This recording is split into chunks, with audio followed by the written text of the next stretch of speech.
இந்த தூண்டல்கள் எல்லாம் சொல்லுங்க, தூண்டல்கள். தூண்டல்கள். மனுஷனுக்கு மனுஷன் வேறுபடும். எஸ்.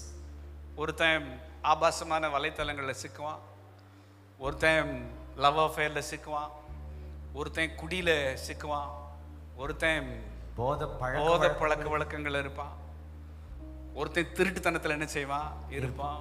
வெரைட்டி ஆஃப் டெம்டேஷன்ஸ், ஒவ்வொருத்தருக்கும் ஒவ்வொரு மாதிரி.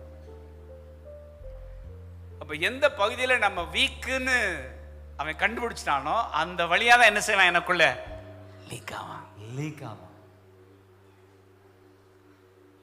அம்னோன் எடுத்தீங்கன்னா, அப்சலமோட தங்கை தாமார் மேலே அவனுக்கு ஒரு மோகம் வந்து அவன் ஒரு ஸ்ட்ரகிள் உள்ள ஓடிட்டு இருந்த சூழ்நிலையில் அந்த மகா தந்திரவாதியாகி அந்த யோனதாப் அவன் கொடுத்த ஆலோசனை என்ன, அவ கண்ணு முன்னாடி வச்சுக்கோ.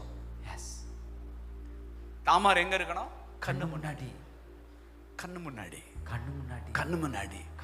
ஒரு வீக்னஸ், எந்த ஏரியால நான் வீக்கா இருக்கணும் அது என் கண்ணு முன்னாடி இருக்கிறது ஆபத்து.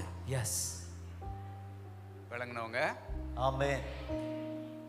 ஆனா இப்போ வீக்னஸ் எங்க தான் நிக்குது, கண்ணு முன்னாடி, கைக்குள்ள, பாக்கெட்டுக்குள்ள.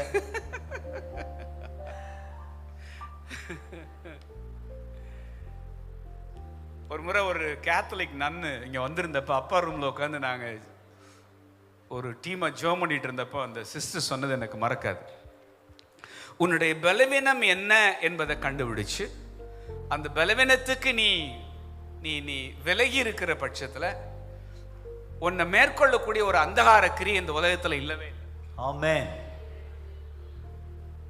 உன் பலவீனம் என்னங்கிறத கண்டுபிடிச்சு அதுக்கு நீ விலகி இருக்கிற பட்சத்துல உன்னை தூண்ட அந்த மிஸ்டர் டன்னால முடியாது. சொல்லுங்க, ஸ்டே அவே. ஹalleluya. இந்த ஒரு ஆலோசனைக்கு கீழ்ப்படிஞ்சாலே பர்சனல் லைஃப்ல நாம அனுபவிக்கிற விடுதலை ட்ரெமெண்டஸா இருக்கும். ஆமென்.